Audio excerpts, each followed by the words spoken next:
ధన్యవాదాలు మేడం.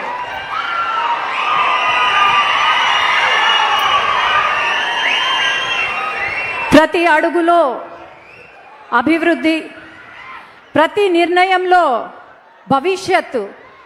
రాయలసీమ ఒక సామాన్య రైతు కుటుంబంలో జన్మించి ఈ నేల తల్లి యొక్క విలువ తెలుసు, మన కష్టాలు తెలుసు, మన నష్టాలు తెలుసు. మన రాయలసీమ ముద్దుబిడ్డ గౌరవనీయులు మన ముఖ్యమంత్రి వర్యులు శ్రీ చంద్రబాబు నాయుడు గారికి, అట్లాగే ఇక్కడికి వచ్చిన ప్రతి ఒక్కరికి పేరు పేరున నమస్కారాలు తెలియజేసుకుంటూ, ఒకప్పుడు రాయలసీమ అంటే కరువు, వలసలు, లేకపోతే ఎండిపోయిన పొలాలు. కానీ ఇప్పుడు రాయలసీమ అంటే నీటి కోసం పోరాడే ప్రాంతం కాదు, నీటితో అభివృద్ధి చేసే ప్రాంతం అని, లేదంటే ఇక్కడ వెనకబడిన ప్రాంతం కాదు ఇది, ఇది అవకాశాలు మెండుగా ఉన్న ప్రాంతం. అట్లాగే వలసలు వెళ్ళే ప్రాంతం కాదు, ఇది వలసల గడ్డ కాదు, విజయాల గడ్డ అనే ఒక విజన్తో ఈరోజు రాయలసీమను రతనాల సీమగా మార్చి, ముఖ్యంగా మన నంద్యాల జిల్లాను రతనాల సీమగా మార్చి ఈరోజు ఒక హార్టికల్చర్ హబ్గాను, లేదంటే పరిశ్రమలు, ఎలక్ట్రానిక్స్ హబ్గా, అట్లాగే డిఫెన్స్ హబ్గా మన రాయలసీమను తీర్చిదిద్దుతున్నారు మన ముఖ్యమంత్రి వర్యులు. ఈరోజు హార్టికల్చర్ అంటేనే ఏమి తెలియని ఒక స్టేజ్లో 5 సంవత్సరాల వైసీపీ పాలనలో గంజాయి హబ్బుగా మారుస్తూ ఉంటే, మన ముఖ్యమంత్రి గారు ఈరోజు హార్టికల్చర్ హబ్గా దాదాపు మన రాయలసీమలోనే 55% కల్టివేషన్కి, అట్లాగే 6 లక్షల మంది రైతులు బాగుపడేలాగా ఈరోజు తీర్చిదిద్దుతున్నారు. అట్లాగే వైసీపీ పాలనలో కంపెనీలు, పరిశ్రమలు వెళ్ళగొడుతూ ఉంటే, పారిపోతుంటే, ఈరోజు ఆ పరిశ్రమలు, కంపెనీలు క్యూ కట్టి మన రాష్ట్రానికి వస్తున్నాయి. దాదాపు 25% పెట్టుబడులు మన రాష్ట్రంలో ఉన్నాయి. ఇవన్నీ మనం చూస్తున్నాం. ముఖ్యంగా నేను ఒకటే చెప్తున్నాను, ఈరోజు రాయలసీమ ముద్దు బిడ్డ అని చెప్పి కొంతమంది నాయకులు మాట్లాడుతున్నారు. సొంత పులివెందల కడపలో కూడా ఏమి చెయ్యలేని ఆనాటి ముఖ్యమంత్రి జగన్మోహన్ రెడ్డి, రెడ్డి అనను జగన్మోహన్ గారు ఈరోజు నేను రాయలసీమ ముద్దు బిడ్డ అంటుంటే, రాయలసీమ వాళ్లకు తెలుసు ఎవరు రాయలసీమ కోసం, మన జిల్లా అభివృద్ధి కోసం కృషి చేస్తున్నారు అని. ఈరోజు నంద్యాలలో ఒకప్పుడు బనగానపల్లె కరువు ప్రాంతమైన బనగానపల్లె ఈరోజు నీళ్లు పారుతున్నాయంటే అది కేవలం మన ముఖ్యమంత్రి గారి వల్లే. అట్లాగే ఈరోజు మహిళలకు పెద్దపీట వేస్తున్నారు. 33% రిజర్వేషన్ అని వెయిట్ చేస్తున్నాం, అమలు అవుతుందా లేదా. కానీ ఈరోజు మన రాష్ట్రంలో, దేశంలో ఎక్కడా లేని విధంగా బిల్లు అమలు అయినా లేకపోయినా 33% రిజర్వేషన్ మహిళలకు ఉంటుంది అని చెప్పిన ఏకైక పార్టీ ఈ దేశంలోనే అంటే తెలుగుదేశం పార్టీ. అట్లాగే మహిళలకు ఏమాత్రం గౌరవం ఇస్తున్నారు వైసీపీ నాయకులు మనం చూసాం. నిన్న వైసీపీ కార్యాలయంలో ఒక వైసీపీ మహిళను కొట్టారు, లేదంటే మన పైన కేసులు పెట్టారు. అట్లాగే ఒక చిన్న బాలికను రేప్ చేస్తే పాస్కో కేసు పెడితే వాళ్ళను పరామర్శిస్తారు. ఇది వైసీపీ నాయకులకున్న మరి ఏమనాలో అర్థం కావట్లేదు.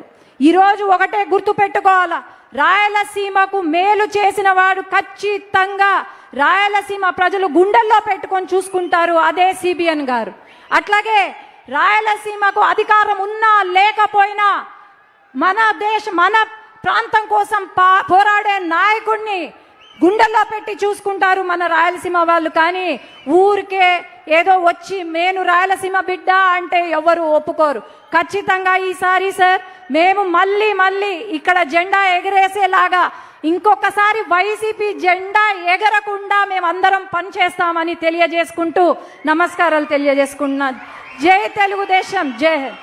ధన్యవాదాలు మేడం. నంద్యాల సమగ్రతను సమగ్రంగా వివరించిన మీకు కృతజ్ఞతలు తెలియజేస్తూ తదుపరి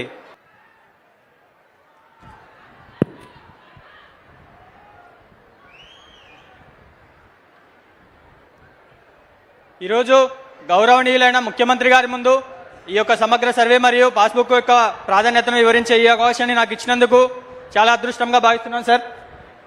మనం చూసుకుంటే గత 100 సంవత్సరాల కింద చైన్లతో టేపులతో మరియు ఒక్కొక్క రైతుకు సంబంధించి నలుగురు 5 మంది రైతుల్ని ఒకే సర్వే నెంబర్లో పెట్టడం వల్ల వారి గట్ల యొక్క సమస్యలు మరియు ఇతర కోర్టు విషయాలన్నీ ఎక్కువగా ఉండేటివి. ఇవన్నీ సమస్యలను పరిష్కరించడానికి మన గౌరవ ముఖ్యమంత్రి గారు 2018 సమయంలో కార్స్ నెట్వర్క్ మరియు శాటిలైట్ సిస్టమ్ని మన రాష్ట్రంలో ఇంప్లిమెంట్ చేశారు. దీని ద్వారా రోవర్ల ద్వారా ఒక్కొక్క సర్వే నెంబర్ను మళ్లీ కొలిచడం ద్వారా ప్రతి ఒక్క రైతుకు వారి యొక్క పొలం యొక్క ఖచ్చితమైన సమాచారాన్ని వారి సమక్షంలోనే ప్రవేశపెట్టవచ్చు ఈ సర్వే ద్వారా. మనం చూసుకుంటే ఇప్పుడు గ్రౌండ్ ట్రూతింగ్ ద్వారా ప్రతి గ్రామంలో గ్రామ సభలు నిర్వహించి ప్రతి ఒక్క రైతుకి ముందుగానే నోటీస్ ద్వారా తెలిపి వారి యొక్క సమక్షంలోనే వారి పొలాలను కొలిచి వారి యొక్క విస్తీర్ణంను అక్కడికక్కడే చెప్పబడుతుంది. ఈ విస్తీర్ణంను చెప్పిన తర్వాత వారి యొక్క రికార్డులను మొత్తం వెరిఫై చేసి దాని తర్వాత మనకి ఈ 13 ఫీచర్స్ గల పాస్బుక్ని ప్రతి ఒక్క రైతుకి ఇవ్వబడుతుంది. ఇప్పుడు మనం చూసుకుంటే మీ దగ్గర ఉన్న పాస్బుక్ను ఒకసారి గమనిస్తే ముందుగా నీలిరంగు పాస్బుక్ మీద బంగారు వర్ణంతో మన ఆంధ్రప్రదేశ్ ప్రభుత్వ గౌరవ రాజముద్ర ఇక్కడ ముద్రించబడి ఉంటుంది.